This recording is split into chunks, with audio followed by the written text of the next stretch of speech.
우리 기독교인들에게 있어 떼려고 해도 뗄 수 없는 말이 있는데 그것은 바로 할렐루야입니다. 우리 크리스찬들은 기쁜 소식을 들으면 할렐루야가 나오게 되어 있습니다. 얼마 전에 어떤 분이 항암 치료를 받았는데 암이 다 없어졌다는 소리를 들으니까 저절로 할렐루야가 나왔습니다. 어떤 집에서는 오랫동안 제사 문제를 해결하지 못했는데 어느 날 결단을 하고 제사를 끊어버리고 예배를 드린다는 소식을 들으니까 할렐루야, 이게 제 입에서 또 나왔습니다. 어떤 여자분은 남편이 술 때문에 교회를 오랫동안 나오지 않았는데 술 끊고 교회 나오게 되었다, 이런 소식을 들으니까 할렐루야, 이런 소리가 저절로 나왔습니다. 이 할렐루야라는 말은 우리가 여호와를 찬양하라, 이런 히브리어입니다. 그래서 시편 끝에 가면 무려 5개 시가 할렐루야로 시작합니다. 그걸 할렐루야 시라고 말을 합니다. 할렐루야로 이렇게 외치게 되는 것은 우리가 오랫동안 고통을 받고 우리가 오랫동안 짓눌려 있다가 드디어 원수는 실패하고 우리의 병이 나았을 때, 원수는 물러갔을 때, 아름다운 축복의 삶이 회복되었을 때 우리는 할렐루야 이렇게 부르게 되는 것입니다. 근데 히브리 말에는 이 할이라는 발음이 없습니다. 이 할하고 칼하고 중간 발음입니다. 히브리 사람들은 히읗을 발음 못해요. 그래서 가래 끓는 소리로 할렐루야 이렇게 하면 굉장히 좋아합니다. 좌우간 이스라엘 사람들은 가래 끓는 소리를 굉장히 좋아해요. 할렐루야 이렇게 하면 정확하다고 그렇게 이야기합니다. 그래서 교회에서는 할렐루야 이렇게 하고 이스라엘에 가서는 이렇게 하면 굉장히 그 발음이 정확한 발음이 되는 것입니다. 근데 이제 이게 로마나 서양으로 넘어가면서 그 발음이 안 되니까 알렐루야로 이렇게 하기도 합니다. 알렐루야. 또 더 발전한 사람은 알레르기 이렇게 하기도 하는데 그거는 뜻이 좀 틀립니다. 알렐루야 이렇게 하는 것도 똑같습니다. 할렐루야나 알렐루야나 똑같습니다. 할렐루야로 가장 유명한 곡은 역시 핸델의 메시아 44번 할렐루야입니다. 어떻게 이 할렐루야만 가지고 이 참 멋지고 장엄한 곡을 만들 수 있었는지 정말 놀랍습니다. 할렐루야 말고는 중간에 다른 가사가 이 세상 나라들 주가 다스리는 나라가 되고 영원히 그거 말고는 전부 할렐루야로 되어 있습니다. 옛날 성가대는 이 할렐루야를 부르는 것이 굉장히 어려웠습니다. 할렐루야 한 곡만. 그러면은 이제 지휘자가 그 할렐루야를 쫙 끌 때 보면 숨이 짧아가지고 그 끌 수가 없거든요. 그럼 이제 파트를 나눠가지고 야야야 이렇게 해가지고 노래를 쭉 연결시키도록 그렇게 했습니다. 지금도 아마 그렇게 해야 할렐루야를 끌 수가 있을 겁니다. 우리 교회 소프라노가 알렐루야를 참 잘 부릅니다. 이 알렐루야는 아예 딴 가사나 안 들어갑니다. 알렐루야 알렐루야 알렐루야 알렐루야만 가지고 어떻게 그렇게 멋있는 노래를 부르는지 정말 하나님께서 이 작곡가나 부르는 사람들에게 영감을 주셨다 하는 것을 알게 됩니다. 하나님의 백성들이 할렐루야 이렇게 하게 되는 것은 정말 이 세상에서 고통을 받다가 또 암이나 안 낫는 병에 막 짓눌려 있다가 또 사람으로부터 매를 맞고 욕을 먹으면서 자존감이 깨어질 대로 다 깨어졌다가 어느 날 하나님께서 악한 자를 심판하시고 우리 성도들에게 자유를 주셨을 때, 병이 치료되게 해주셨을 때, 악한 자가 망하거나 없어지게 되었을 때 할렐루야 이런 말이 나오게 되는 것입니다. 로마는 무려 200년 동안 크리스찬들을 박해하고 수많은 크리스찬들을 죽였습니다. 그래서 기독교인들은 완전히 도살당하는 짐승과 같았습니다.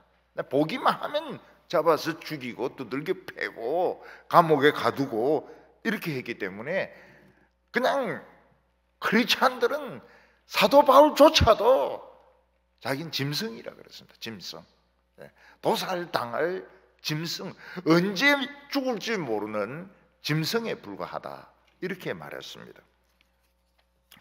반대로 예수를 믿지 않고 짐승의 표 666을 받고 그리고 황제의 그 이름 앞에 또 황제상에 절을 한 사람들은 뭐 전혀 어려움 겪지 않고 노예를 팔기도 하고 사기도 하고 음란한 사창가에 다니기도 하고 뭐 사람을 두들겨 패기도 하고 이러면서 잘 살았습니다.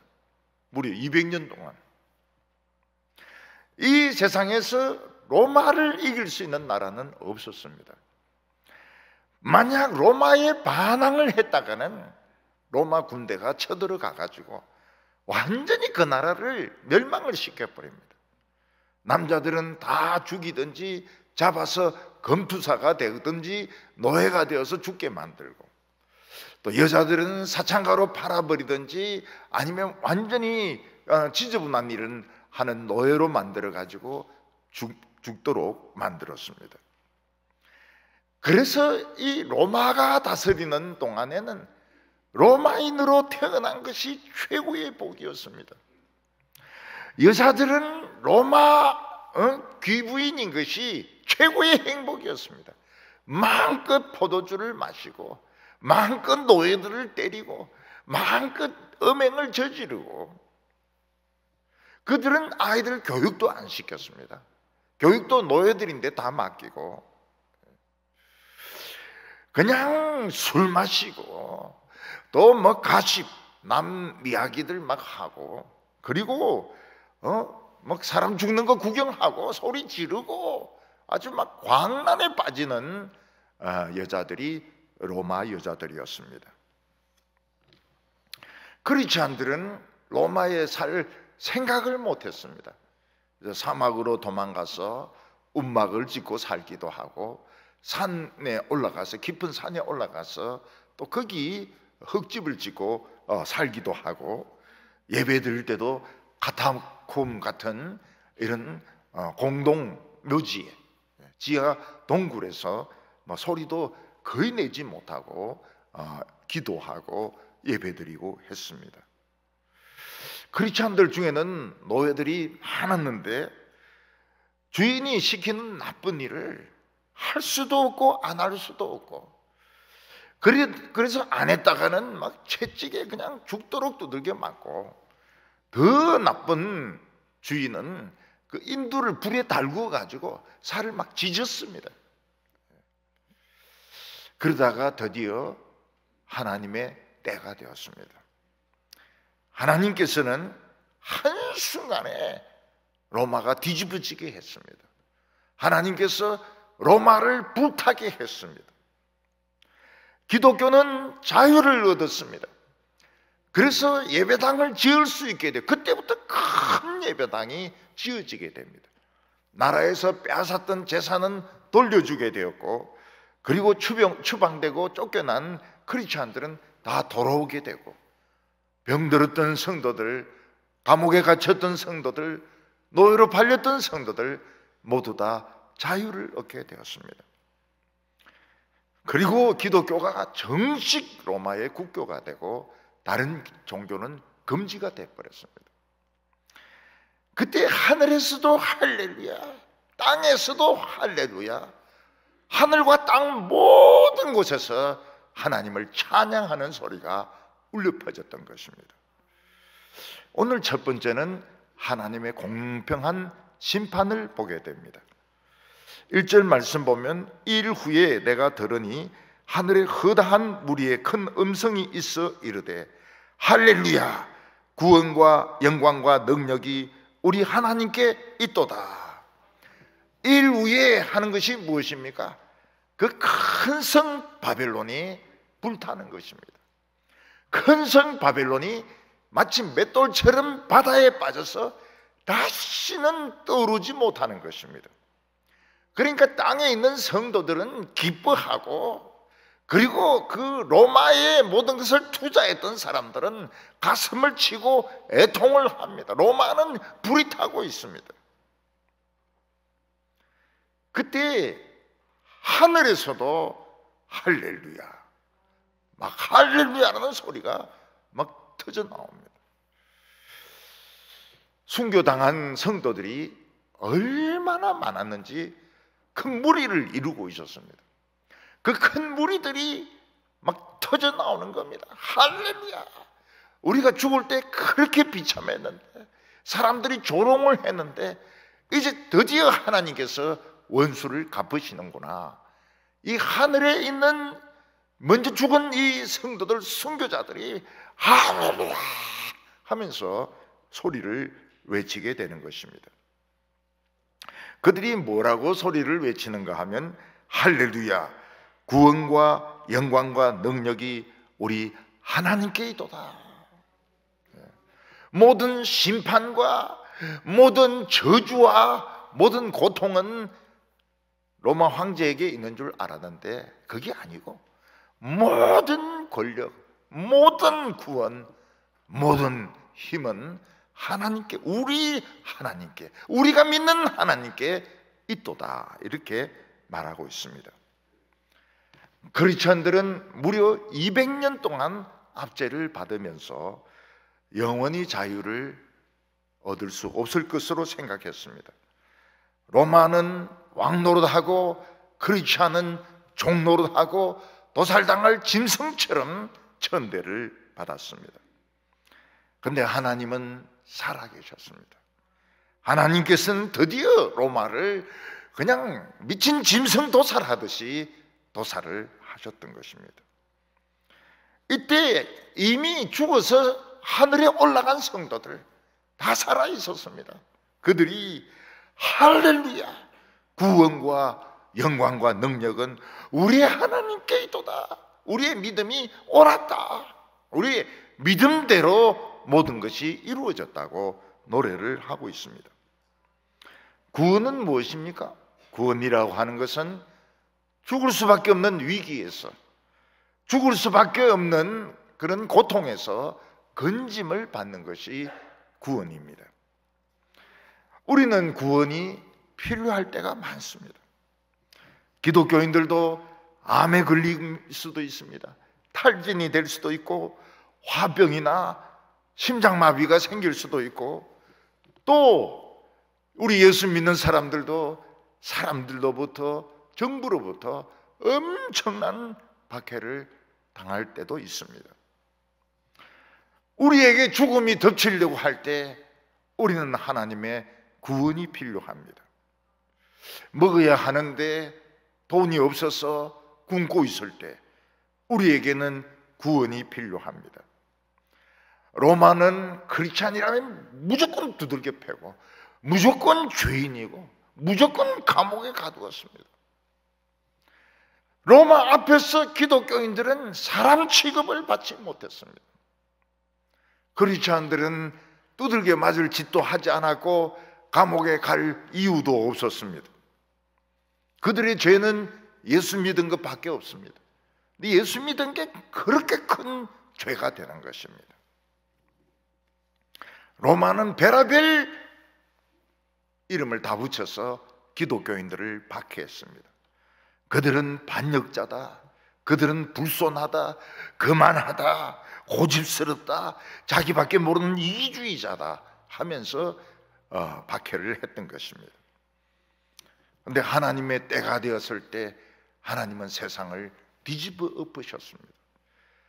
그래서 그 기독교인들을 그렇게 멸시하고 기독교인들을 그렇게 때리고 짓밟았던 로마의 권력자들은 망해서 도망을 치든지 죽고, 감옥에 있던 크리스찬들, 압제를 당하던 크리스찬들에게는 하나님이 자유를 주셨던 것입니다. 지금도 우리는 구원이 필요합니다. 왜냐하면 우리 성도들 중에서는 암에 걸렸던 성도들도 있습니다. 재발할까 걱정되는 분도 있습니다. 류계릭으로 일어나지 못하는 분도 있습니다. 우울증과 화병으로 막 죽고 싶은 생각이 막 생기는 분들도 있습니다. 불면증 때문에 막 굉장히 고통당하는 사람들도 있습니다. 경제적인 어려움 때문에 아주 고통스러운 분이 있습니다. 오늘도 우리에게 구원이 필요합니다. 이 구원이 누구에게 있습니까? 우리 하나님께 있도다. 지금은 구원의 날이요, 지금은 기도할 때입니다. 지금은 제일 어리석은 사람이 누군가 하면 기도하지 않고 걱정하는 사람입니다. 두려워하지 말고 믿기만 하라.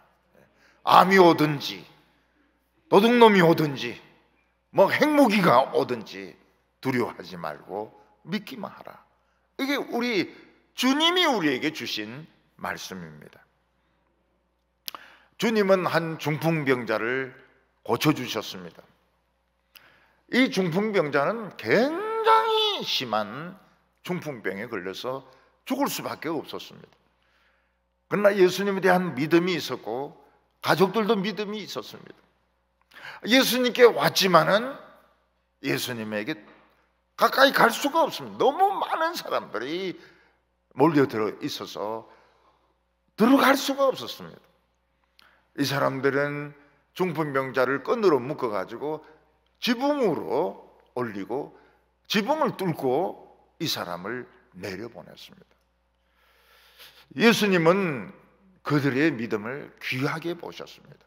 그래서 내 죄사함을 받았느니라. 그 사람이 원한 것은 죄사함이 아닙니다. 중풍이 낫는 것입니다. 자리에서 일어서는 것이고 비틀린 모든 것이 살아나는 것입니다. 근데 예수님은 중풍병은 고쳐주지 아니하시고 내 죄사함을 받았느니라. 그러니까 사람들이 웅성웅성하면서 지가 뭐 하나님이야, 뭐 죄를 사하게 막 이러면서 사람들이 막 화를 내고 웅성거릴 때 예수님께서는 내 자리를 들고 걸어가라. 그래서 중풍병까지도 깨끗하게 고쳐주셨던 것입니다. 오늘 우리는 할렐루야 이렇게 노래를 부르지만은 의심스러운 것이 왜 하나님은 이렇게 오랫동안 기다려야 했는가? 왜 이래 오랫동안 하나님은 응답을 하시지 않고 고통을 주셨는가 하는 것입니다. 그것은 이 고통의 기간 동안에 우리 성도들이 깨끗하게 되기 때문입니다. 우리 속에 들어있는 이 교만과 죄는 하루 이틀에 절대로 없어지지 않습니다. 로마가 하루만 박해를 했다든지 아니면 광야를 막 일주일만 돌았다든지 그러면은 절대로 깨끗한 백성이 될 수 없습니다. 이스라엘 백성들은 광야를 40년을 돕니다. 40년을 돌면서 1세대 60만 명이 다 죽습니다. 2명 빼놓고 다 죽습니다. 이스라엘 백성들은 무려 200년간 이 압제를 받으면서 핍박을 받으면서 죽고 또 죽고 또 죽습니다. 근데 거기서 기독교인들은 정결해지기 시작했습니다. 세상에 대한 그 강한 욕망, 돈에 대한 욕망, 명예에 대한 욕망, 이 세상에 대한 그 애착들, 이런 것들이 완전히 벗겨지게 되었습니다. 그때 하나님께서는 세상을 뒤집어 엎었던 것입니다. 그래서 우리가 알아야 될 것이, 언제 하나님이 역사하시느냐, 우리의 세상의 욕망. 말로는 우리 세상 다 버렸다 하지만은 집에 가보면 세상이 다 있습니다. 세상이 다 있어요. 세상 놀러 다녔던 사진들도 다 있고, 세상에서 받은 상도 다 있고, 세상 책도 다 있고. 근데 이 세상이 철저하게 우리에게 떨어져 나갔을 때, 세상이 철저하게, 우리가 세상에 대해서 철저하게 절망하고, 세상에 대해서 철저하게 환멸을 느끼고, 세상을 절대적으로 싫어하게 되었을 때, 뭐 명예심이라든지 돈이라든지 뭐 세상 공부라든지 이런 것들이 우리에게 영향을 주지 못할 때, 하나님은 세상을 뒤집어 엎으시는 것입니다. 우리는 하나님의 말씀대로 못 사는 죄가 있습니다. 우리는 하나님을 어떻게 사랑해요? 마음과 뜻과 열정을 다해서 사랑해야 됩니다. 하나님을 사랑할 때 마음을 다하고 열정을 다하고 그냥 생명을 다해서 사랑해야 되는데, 우리가 사랑하는 것은 따로 있습니다. 텔레비전을 사랑하기도 하고, 사람을 사랑하기도 하고, 책을 사랑하기도 하고, 명예를 사랑하기도 하고. 그래서 하나님께서는 내버려 두시는 겁니다. 200년의 기간이 흘렀습니다. 200년 동안 크리스천들은 정말 세상에서 벌레요 사람이 아니었습니다. 그냥 인간 취급을 받지 못했습니다. 완전히 세상에 대해서는 실망을 했습니다. 그때 하나님께서는 이 할렐루야를 부르게 하셨던 것입니다. 영광이 하나님께 있다는 말이 무슨 뜻입니까?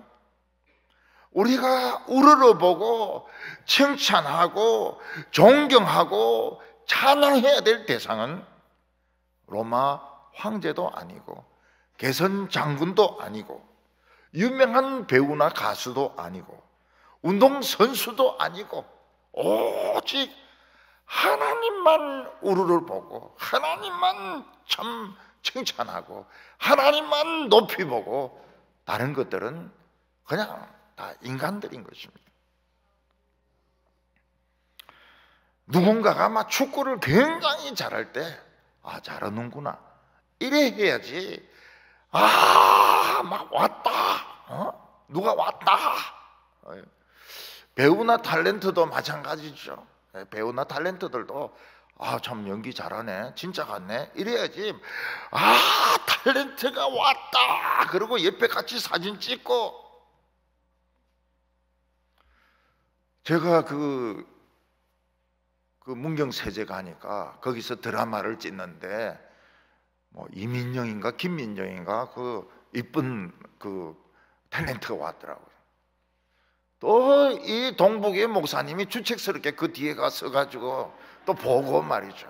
그러니까 이래가지고는 안 된다 이거죠. 이래가지고는 안 된다 이거죠. 근데 그 탤런트가 뒤꿈치가 까졌어요 이러더라고. 내인데 말하는 건 아니고 스태프들인데 그래 이야기하는. 그때 제가 뭐라고 말할까? 얼마나 아플까? 이러니까 아직 하나님이 안 뒤집는 겁니다. 예. 야구 선수 잘하는구나, 배구 선수 막 잘하는구나. 예. 근데 저는 그렇지는 않거든요. 김경련, 저 키 크고 저 참 저 좋은 선수. 자꾸 이러니까 200년이 흘러가는 겁니다. 200년이 흘러가요. 대통령 지는 지고 나는 내고 이래 돼야 되는데,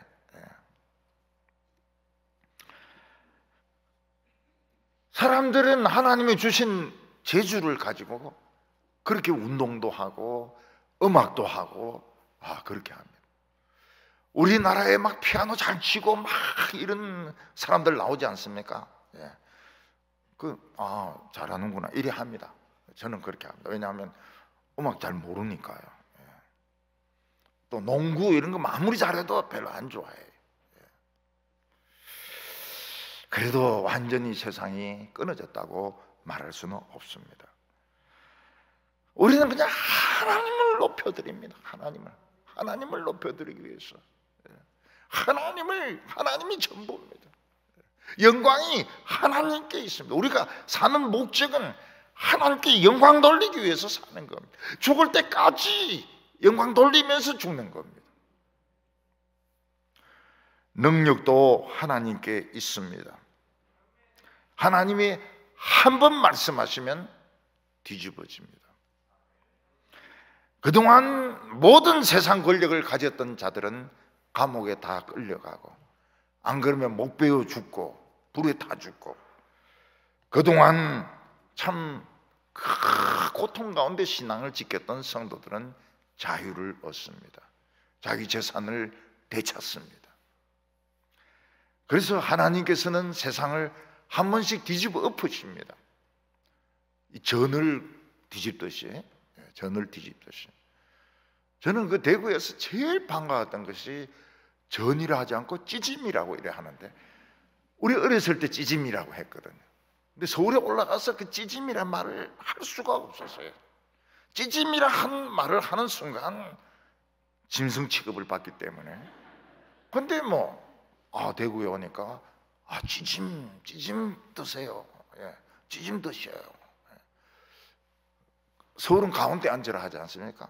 복판에 앉으라. 눈물이 나려 그러는 거예요. 우리 어렸을 때 늘 복판이라 그랬거든요. 근데 서울 가서 복판에 앉으라 그러면 못 알아들어요. 못 알아듣고 야만인 취급받고. 그래서 저는 30년 동안 찌짐, 복판 이런 말을 쓰지도 못했고 듣지도 못했고, 아름다운 동부교회 오니까 찌짐, 복판, 그리고 모르는 말들이 굉장히 많아요. 무슨 일을 빡시게 한다. 그게 뭔지 모르겠어요. 빡시게 한다. 근데 요즘 우리 집 애들도 빡시게 한다 이런 말을 해요. 얘도 이제 학교를 대구에서 다녀놓으니까 빡시게 한다. 난 빡시게 한다는 말이 뭔지 몰라겠어요. 성경 봉독하는 분이 뭐라고 말합니까? 한 페이지 딛기 가지고 이렇게 이야기해요. 그거 뒤집어서 이렇게 해야 되는데, 마이크 대놓고 딛기 가지고 한 페이지 딛기세요 이러는데, 네 진짜 눈물이 날 뻔했습니다. 웃어가지고요. 딛긴다는 게 뭡니까? 딛긴다는 게. 하나님은 한 번씩 세상을 딛깁니다. 그래서 위에 있는 자는 밑바닥으로 내려가게 되고, 밑바닥에 있는 사람은 또 위쪽으로 올리십니다.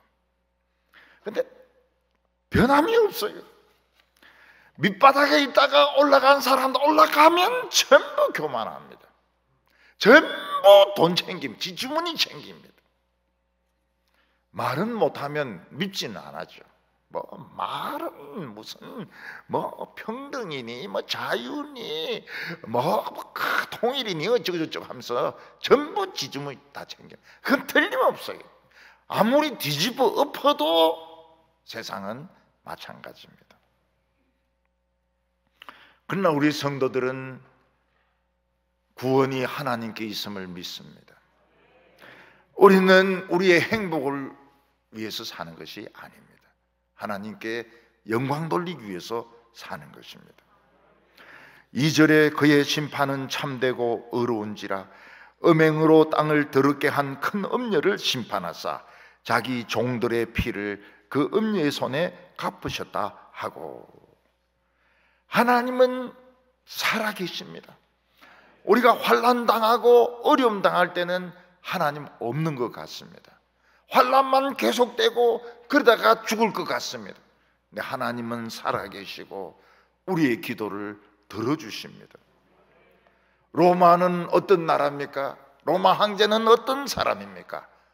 음탕한 여자였습니다.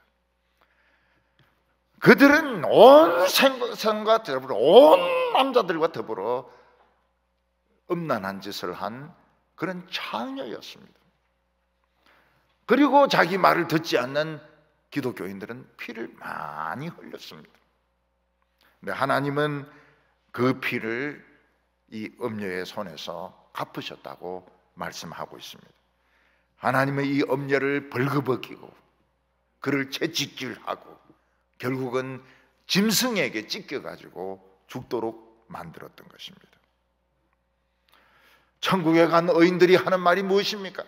로마는 멋진 나라가 아니고 음녀라는 겁니다. 음녀. 온 세상을 더럽게 만드는 음녀라는 것입니다.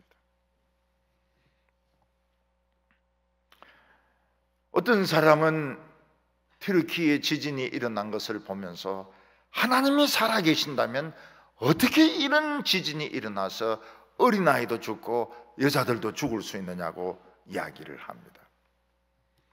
하나님은 고난과 압제를 통해서 자기 백성들을 연단하십니다. 보석이 되게 하십니다. 순교 당하는 자들은 어떻게 됩니까? 죽는 즉시 불말과 불병거가 와서 그들을 실어갑니다. 영광의 나라로. 그들은 죽은 즉시 살아서 불말과 불병거를 타고 영광의 나라로 가게 됩니다. 오늘 두 번째는 하나님의 의로운 통치를 말씀하고 있습니다. 첫 번째는 하나님의 공의로운 심판이고 두 번째는 하나님의 의로운 통치입니다. 하나님께서는 로마를 불태우십니다. 왜냐하면 로마는 쓰레기가 가득 들어있는 귀신의 집이기 때문에,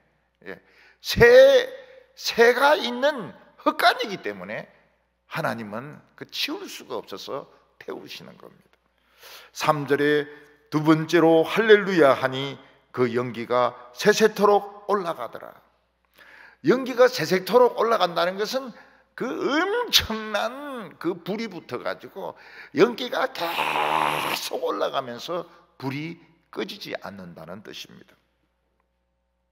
소돔과 고모라가 멸망할 때에 소돔은 동성애로 타락할 정도로 그렇게 타락한 도시였습니다. 서양은 동성애의 역사가 그리스까지 올라갑니다. 그리스, 로마, 동성애의 역사가 굉장히 깊습니다. 그리스에 유명한 여자 시인이 있었습니다. 사포라고 하는 여자 시인이 있었는데 그전에는 그냥 호머만 읽었습니다. 호머의 일리아드와 오디세이만 읽었습니다. 그리스 사람들은 정의는 원수를 갖고 복수하고 힘을 가지는 것이 정의입니다.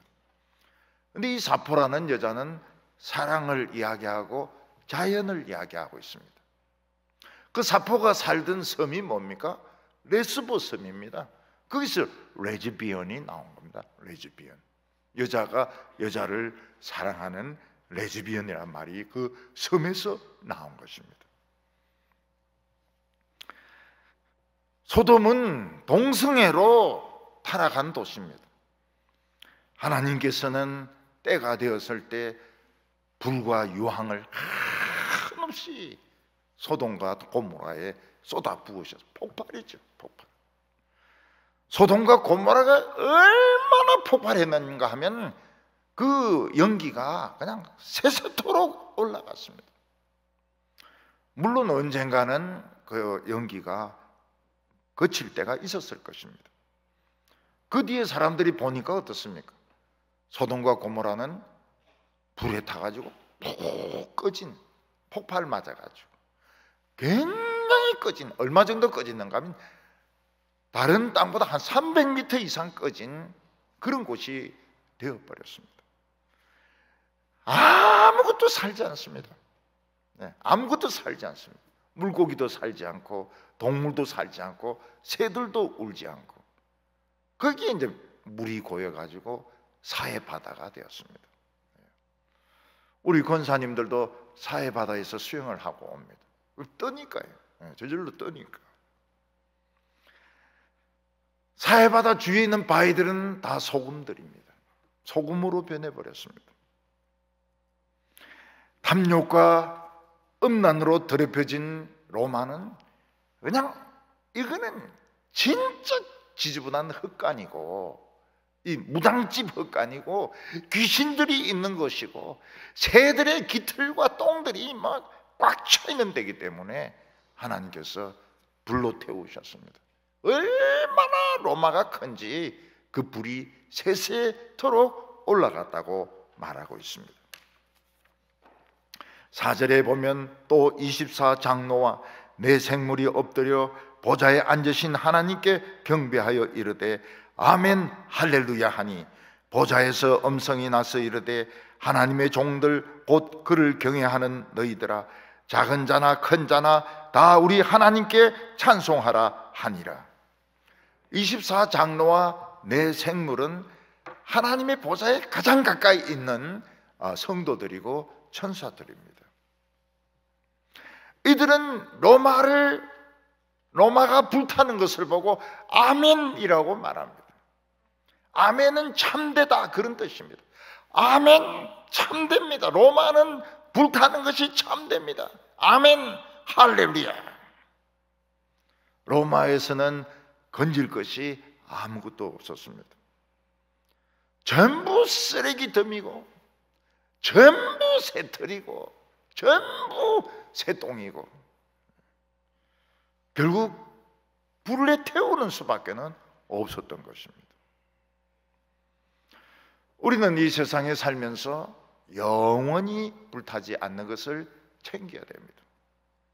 이 세상에 안 타는 것이 뭐가 있을까요? 그것은 우리 영혼입니다.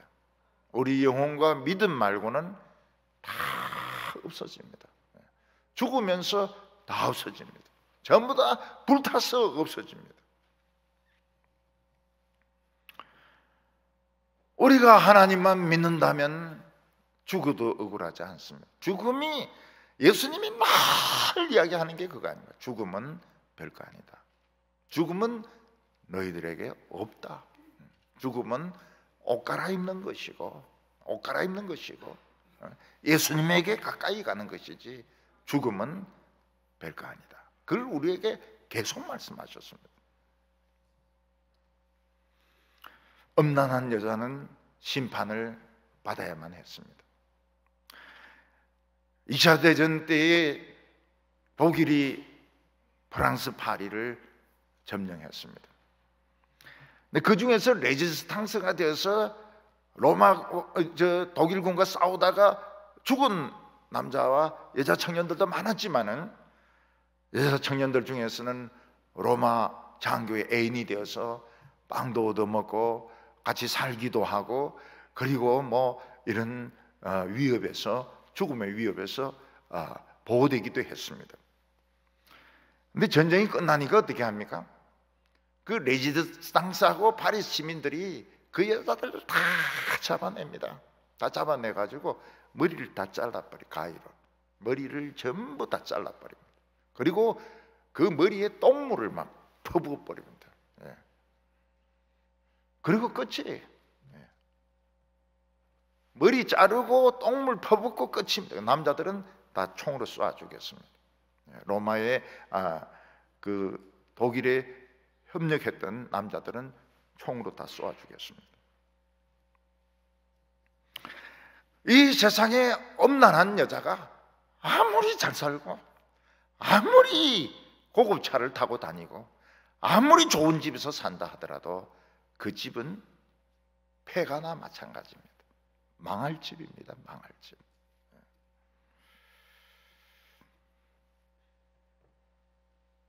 하나님께서 다스리는데 왜 이리 세상에 죄가 많습니까?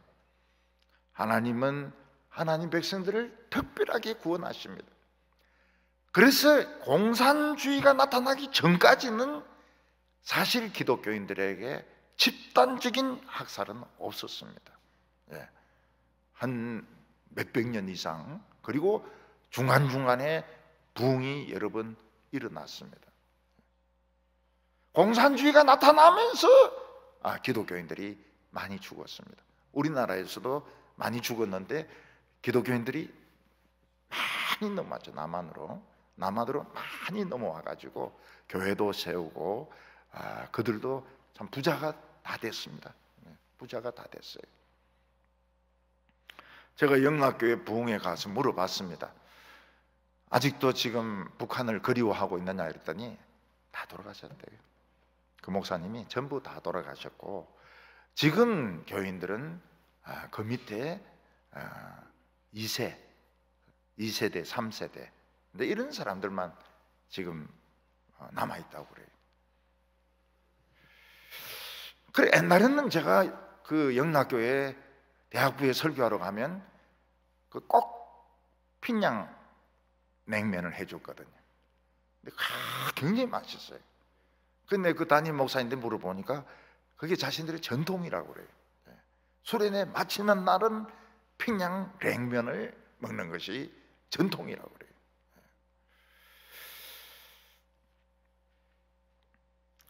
하나님께서는 하나님 백성들을 특별히 보호하십니다. 전능하신 하나님이 세상을 다스립니다. 이 세상 나라들 주 그리스도가 다스리는 나라가 되고, 지금도 전능하신 하나님께서 눈에 보이지 않게 다스리고 계십니다. 그래서 우리는 핵무기라든지 정권이 바뀐다든지 부정 같은 거 그렇게 걱정하지 않습니다. 해물 놈 해먹어라. 내 돈은 가져가면 안 되고 해물 놈 해먹어라. 다 심판받게 돼 있어요. 전부 괴한내게 돼 있습니다. 전부 다 괴한내게 돼 있어요. 전능하신 하나님이란 말이 무슨 뜻입니까? 모든 것을 하실 수 있는 분이십니다. 그래서 우리는 모든 어려움을 하나님께 다 기도로 말씀을 해야 됩니다. 기도로. 결혼하신 분들은 결혼의 어려움을, 불면증이 있는 분은 불면증의 어려움을, 청년들은 취직의 어려움을, 모든 암이 있는 사람은 병의 어려움을 하나님께 다 이야기해가지고, 전부 다 이야기해가지고 이걸 다, 이 모든 어려움에서 구원받아야 됩니다. Salvation from everything. 우리는 이 모든 것에서 구원을 받아야 됩니다. 왜냐하면 전능하신 주가 다스리고 계시기 때문입니다. 싸울 필요 없어요. 욕하고 미워하고 싸우고 핏대 올려 그럴 필요 없습니다. 기도하면 하나님께서 그냥 찌짐 덮듯이 탁 뒤집어 엎어버립니다. 그래서 지금 우리도 구원이 필요해요. 그럼 왜 참고 있느냐는 겁니다. 참고 있느냐. 자꾸 참고 있어요. 참지 마세요. 교회로 그냥 뛰어와세요. 부르짖으세요. 전능하신 하나님이 다스리고 계신데 하나님 내 기도 들어주셔야 됩니다. 난 너무너무 억울합니다. 난 너무너무 지금 위험합니다. 내 기도 들어주셔야 됩니다. 들어주세요. 지금 제일 바보가 누굽니까? 기도 안 하고 걱정하는 사람이 제일 바보입니다. 전능하신 주가 다스리고 계신데 그 사이를 마귀가 뚫고 들어가가지고 교인들을 아프게 만들고 우울증이 생기게 만들고 그 틈을 타고 들어가가지고 별의별 짓을 다 하거든요. 그 틈을 메워달라고 기도하고 치료해달라고 기도하고 영광을 하나님께 돌리도록 기도해야 되는 겁니다. 큰 자나 작은 자나 하나님을 찬양하라고 했습니다. 큰 자는 교회에서 큰 고난을 받은 자입니다. 작은 자는 고난이 없는 자입니다. 그냥 자기 신앙만 겨우 지키는 자입니다. 그러나 전부 다 위대합니다. 하나님의 백성들은 다 위대합니다. 위대하지 않은 사람이 아무도 없습니다. 어린이들도 다 위대합니다. 큰 자나 작은 자나, 덩치가 큰 자나 영아부 어린이나 다 위대합니다. 영아부인데 물어봤습니다. 전도사님인데 어린이들 설교 잘 듣고 있냐 이러니까 누워서 듣고 있대요. 유아부만 돼서도 막 전도사님이 그냥 가만히 안 두었을 텐데 너무 어리니까 누워가지고 공갈지 꼭지 물고 누워서 듣는지 안 듣는지 모르겠지만 들어요. 들어요. 찬양 소리 같은 거 들어요. 뱃속에 있는 애도 듣는데, 이 영화분 형님 아닙니까? 형님 언니니까 다 듣죠. 우리에게 어려움이 오고 또 어려움이 오고 또 어려움이 오고, 마치 쓰나미처럼 지진처럼 올 때 전능하신 하나님이 다스리고 계십니다. 기도하고 우리 할 일 하고 그러면 되는 겁니다. 오늘 세 번째로 어린 양의 혼인잔치를 우린 준비를 하게 됩니다. 6절에 또 들으니 허다한 무리의 음성과 많은 물소리와도 같고 우레소리와도 같은 소리로 이르되, 하나님의 정의는 로마를 불태우고 성도들에게 자유를 주는 것으로 끝나지 않습니다. 그 뒤에 하나님의 계획이 있습니다. 엄청난 하나님의 계획이 있습니다. 세 번 할렐루야 하고 난 뒤에는 막 큰 음성이 들리고, 그리고 막 물소리 같은, 폭포 같은, 파도 같은 소리가 들리고, 막 우레소리 같은 꽝 하는 소리가 들리는 것입니다. 그것은 무엇입니까? 다음 프로그램을 기대하게 하는 소리인 것입니다. 보통 이제 오케스트라나 어떤 행사에서 다음에 아주 중요한 인물이 등장할 때 드럼을 딱 칩니다. 드럼을 막 있는 대로 막 치고 난 뒤에 주인공이 딱 등장하는 겁니다. 그럼 이제 본격적인 프로그램이 시작되는 것이죠. 여기도 마찬가지입니다. 막 수많은 사람들이 와 소리를 지르는데, 물소리와도 같고 폭포 소리와도 같고 우레 소리와도 같고, 드럼 막 치고 막 드럼배 빵빠라빵 물립니다. 그 사람들이 기대를 하죠.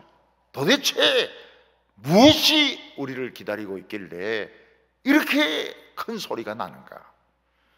그것은 바로 네 번째 할렐루야, 어린 양의 혼인잔치 시간이 발표되었다는 겁니다. 그래서 모든 죽은 성도나 산 성도들이 그 혼인잔치에 들어갈 준비를 합니다. 우리 성도들은 누굽니까? 그리스도의 신부입니다. 여러분, 부인은 남편하고 똑같은 대접을 받습니다. 부인은 남편하고 똑같은 종기를 누립니다. 우리는 하나님의 어린 양, 하나님의 아들과 같은, 창조자와 같은 자격과 지위를 누리게 됩니다. 그 잔치인 겁니다. 7절에 우리가 즐거워하고 크게 기뻐하며 그에게 영광을 돌리세, 어린 양의 혼인잔치 기약이 이르렀고 그의 아내가 자신을 준비하였으므로. 가족들에게 제일 기쁜 소식이 무엇입니까? 아들이나 딸이 결혼할 날짜를 잡았다는 것입니다. 요즘도 우리는 청첩장을 받습니다. 그러면 매를 며칠 어디에서 결혼식을 합니다. 요즘은 그 청첩장도 굉장히 그 재미있게 이렇게 만들어져 있습니다. 결혼 날짜를 잡았다는 것은 이제 확실히 결혼하는 겁니다. 그리고 그 어린 아들과 딸이 어른이 되는 것이고, 새로운 가정을 출발하는 것이고, 새로운 미래를 창조하는 것입니다. 청년들이 이렇게 서로 만나면 서로 이제 맞는지 안 맞는지 서로가 이렇게 사귀면서 확인을 합니다. 아무래도 안 맞는 것 같으면 헤어집니다. 우리 교회도 보면 만났다 헤어진 청년들이 있다고 그래요. 좀 헤어지지 말지, 요새 결혼이 얼마나 어려운데. 근데 같이 못 살겠다는 거지, 한평생. 한평생 저 사람은 같이 못 살겠다. 그럼 미리 헤어지는 게 낫습니다. 결혼하고 나서 이혼하는 것보다는 안 하는 게 나아요. 안 하는 게 나아요. 그런데 틀림없이 이제 우리는 같이 살 수 있다, 이래 되면은 결심이 있으면은 어른들이 이제 만납니다. 그 어른들이 점잖은 분들은 참 이렇게 분위기 좋게 만나는데, 어른들 중에서 뭐 성질이 더러운 사람은 예단 가지고 싸우고, 뭐 장소 가지고 싸우고, 막 핏대 올리고, 막 한다 안 한다, 막 이런 어른들도 있어요. 그런 거는 다 그 예의가 없는 사람들입니다. 어른들이 만나가지고 날짜가 딱 정해지면 어떻게 됩니까? 바빠지기 시작합니다. 신부는 뭐 이불도 준비해야 되고, 그릇도 준비해야 되고, 또 결혼해서 입을 옷들도 준비해야 되고, 특히 중요한 것이 웨딩 드레스입니다. 웨딩 드레스를 맞춰야 됩니다. 외국에서의 웨딩 드레스는 어머니가 입던 것을 입기도 하고, 심지어는 할머니가 입던 것을 입기도 하고, 이래서 예쁘지가 않아요. 색깔도 좀 변질이 되기도 하고요. 근데 우리 한국 웨딩 드레스가 최고로 이쁩니다. 최고로 이뻐요. 할머니가 입던 것도 아니고, 엄마가 입던 것도 아니고, 하얀 웨딩 드레스, 세계에서 최고로 이쁜 드레스, 한국 웨딩 드레스입니다. 제 마음의 소원이 그거였습니다. 소원이, 우리 딸은 결혼할 때 한국 웨딩 드레스를 입고 결혼해야 된다. 얘는 그런데 관심이 없어요. 야, 참, 인터넷에서 7만 원짜리 사가지고, 참, 나는 한국 드레스 입고 교회에서 하고 싶었는데, 이 현대인들은, 지금 젊은 사람들은 생각이 달라요. 완전히 달라요.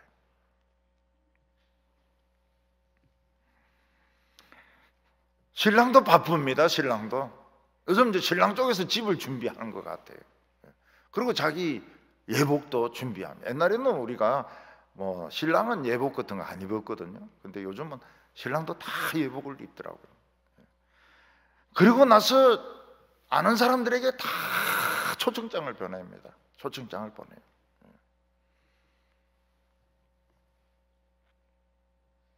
드디어 결혼하면 어떻습니까? 최고의 주인공이 신랑 신부, 그 중에서도 신부가 최고의 주인공입니다.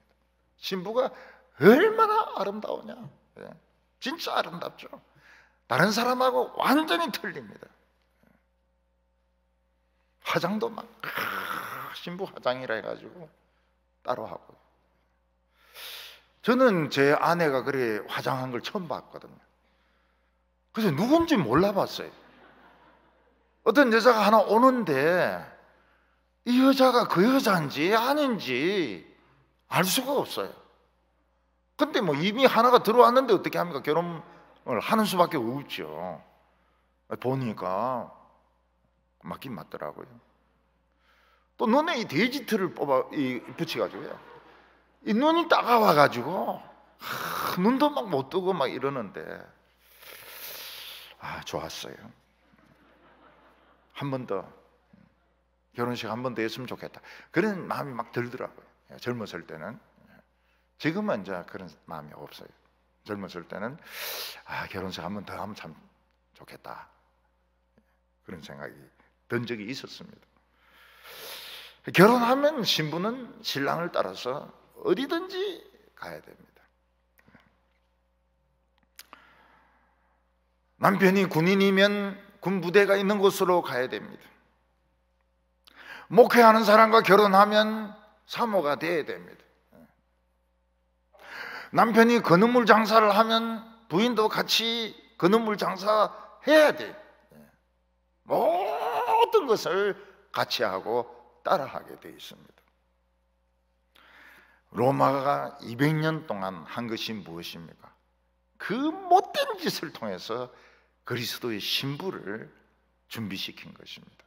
너무 깨끗하고 아름답고 흠이 없는 그리스도의 신부를 준비해 주었습니다. 왜 우리나라에 그렇게 오랫동안 복음이 안 왔냐? 그런 소리 하지 마세요. 신부되기가 쉬운 줄 압니까? 신부되기가 쉽지가 않아요. 우리는 5,000년 만에 만들어진 신부입니다. 5,000년 만에. 뭐 그동안 농계도 있고, 농계도 또 수팔고 그랬잖아요. 우리 지금 한국의 크리스천들은 5,000년 연단받고, 여자들 구박 얼마나 많이 받았습니까? 시어머니로부터 막 고통받죠. 남편도 막 고통 주지요. 그래가지고 이제 예수 믿고 막 교회 간다고 머리털 잡히고 말이죠. 이래가지고 뭐 전쟁, 6.25 전쟁이 있었죠. 뭐 쿠데타가 있었죠. 뭐 그래가지고 지금 만들어진 사람들이라고. 여러분, 그리스도의 신부 되기는 굉장히 어렵습니다. 뭘로 씻습니까? 눈물로 씻습니다. 눈물로 전신을 씻어서 그리스도의 신부가 탄생되게 되는 것입니다.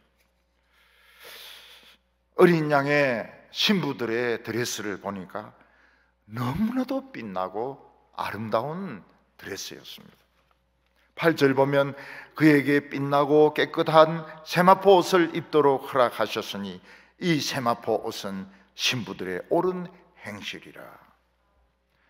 그리스도의 신부들은 가장 빛나고 아름다운 하얀 웨딩 드레스를 입고 있었는데 그게 올바른 행실이라는 겁니다. 그리스도의 신부 중에서는 거짓되고 음탕하고 욕하고 그런 여자가 아무도 없었어요. 돈독이 오른 여자가 하나도 없었습니다. 모두 정직하고 모두 겸손하고 모두 친절한 그것을 옷으로 입고 있었던 겁니다. 옷이 친절이고 옷이 겸손이고 옷이 그냥 깨끗한 양심인 겁니다. 천사는 어린 양의 혼인에 초청된 자가 복이 있다고 말했습니다. 9절에 천사가 내게 말하기를 기록하라. 어린 양의 혼인잔치에 청함을 받은 자들은 복이 있도다 하고 또 내게 말하되 이것은 하나님의 참된 말씀이라 하기로. 천사가 뭐라고 말하면 기록하라고 그랬습니다. 기록하라. 이건 기록하라. 이 반드시 필기하라는 겁니다. 반드시 필기하라. 그게 뭡니까? 어린 양의 혼인잔치에 초청받은 자는 복이 있다. 그거는 필기를 해놓으세요. 대통령의 취임식, 영국 여왕의 어떤 자기를 수여하는 식의 초청받은 사람은 굉장히 복이 있습니다. 왜냐하면 그 귀한 자리에 아무나 초청을 안 하거든요. 거기에 초청받으려고 하면 상을 받을 사람이기 때문에 초청을 받는 것입니다. Sir, 그 귀족의 자기를 받기 때문에 초청을 받는 겁니다. 거기서 최고의 장면이 무엇입니까? 대통령을 가까이에서 보는 겁니다. 여왕을 가까이에서 보는 겁니다. 최고의 명예죠. 그리고 거기서 먹는 음식은 딴 데서 먹는 음식하고 틀립니다. 세계 최고의 음식을 먹게 되고 또 좋은 것이 자기 자신이 참 최고로 좋은 옷, 자기 생애 최고로 좋은 옷, 자기 생애 최고로 아름다운 이런 모습으로 거기에 왕 대통령이나 영국 여왕의 잔치에 초청을 받아서 가게 되는 것입니다. 인류 마지막 때에 어린 양의 잔치가 있습니다. 로마가 불탈 때는 아직 시기만 정해졌습니다. 시기만. 혼인 잔치 시간만 정해져 있었습니다. 근데 벌써 천국에 간 사람들은 막 옷을 다 갈아입고 있는 거예요. 어린 양의 혼인 잔치에 초청된 자들은 복이 있습니다. 음식이 중요한 것이 아닙니다. 음식도 최고로 맛있죠. 이 세상에 없는 음식입니다. 그러나 최고로 중요한 것은 하나님의 아들을 직접 보는 것입니다. 어린 양이 양 한 마리가 있는 게 아닙니다. 하나님의 아들을 그렇게 부르고 있는 것입니다. 하나님의 아들을 직접 보게 됩니다.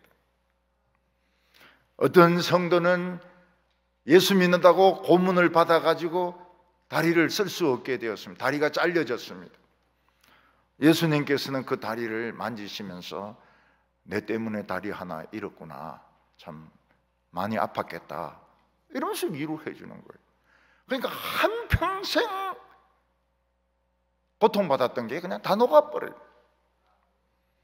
어떤 사람은 막 인두로 지진 그런 흉터를 가지고 예수님 앞에 나와, 여기 저 인두로 지졌습니다. 아, 정말 뜨거웠겠네, 고생했다. 이 한마디로 그냥 서러움이 다 없어지는 겁니다. 암 수술 받은 분이 갑니다. 예수님 뭐라고 말씀하십니까? 암 때문에 많이 아팠겠구나, 링게로 맞는다고 많이 아팠겠구나, 이제는 안 아프게 해줄게요. 교회에서 우울증이 걸렸습니다. 화병에 걸렸습니다. 아유, 얼마나 스트레스를 받으면 우울증에 걸리고 화병에 걸리냐. 참, 이제는 긴장하지 마라. 이제는 이제 약 안 먹어도 된다. 이제는 우울증 약 안 먹어도 된다. 정신과 약 안 먹어도 된다. 걱정하지 말라고 위로를 해 주시는 겁니다.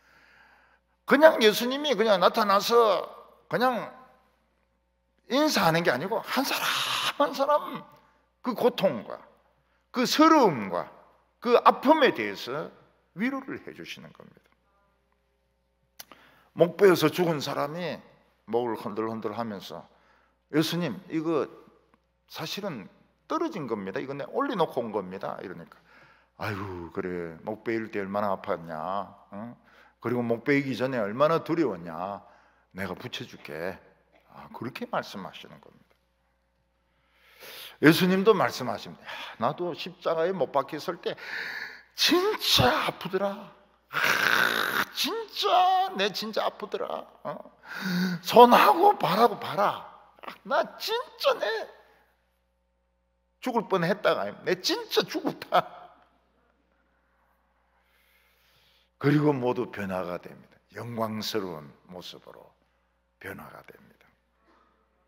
우리는 전부 하나님의 아들하고 같아집니다. 하나님의 아들의 신분과 하나님의 아들의 자격과 하나님의 아들의 유산을 우리는 물려받게 됩니다. 우리는 그 혼인잔치에서 세상에서 먹어본 적이 없는 음식을 먹게 됩니다. 뭐 이 상아알이 맛있다 이러는데 안 맛있어요. 내가 보니까 짭기만 하더라고요, 상아알. 그리고 하나님의 아들은 우리를 아버지에게로 데려갑니다. 정말 태양의 수억만 배 빛나는 하나님을 눈으로 봅니다. 그래도 실명을 안 해요. 우리는 천사들을 보게 됩니다. 수많은 천사들이 합창을 합니다. 수많은 천사들이 연주를 합니다. 그리고 우리는 하나님의 아들을 따라서 천국을 다 구경하게 됩니다. 그리고 우주를 전부 다 구경을 하게 됩니다. 그런데 그 잔치에 초청받지 못한 자는 어떻게 됩니까? 죽었을 때 모습으로 살아나게 됩니다. 온몸에 링그를 철철 감고 있고, 그리고 뼈는 그냥 살은 뼈에 붙었고, 옷도 썩었고 몸도 썩었고 온몸에 구더기가 막 가득합니다. 그 지옥표 구더기는 불에 안 타요. 때도 나오고 때도 나오고 계속 나옵니다. 눈도 썩었습니다. 코도 썩었어요.